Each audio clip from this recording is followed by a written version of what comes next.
Bora ver se tá de boa. Você bem bom. Fez bem ruim. Você vai pegar só.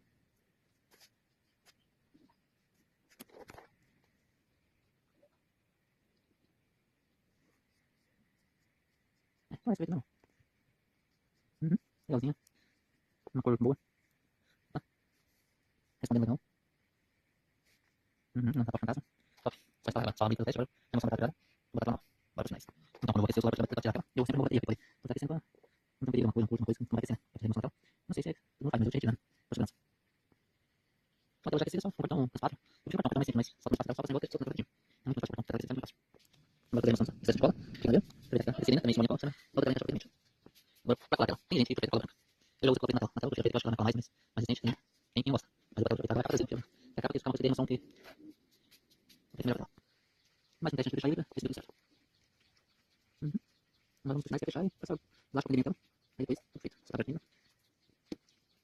Olha quanto melhor que ele volta, nesse cola, melhor vai encaixar a outra tela. Vai encaixar perfeitamente, não vai dar nem pra ver que foi colado. Ainda mais se essa função melhor, mas gosto desse que encaixa perfeitamente. Tá tudo lá, tem cola aqui, ó. Tem cola aqui, mas tá com proteção ainda. Você coloca dois pinos, não importa nem. Só não sei eu, acho que eu ainda vou passar o elástico pra ele, vai deixar esse câmera.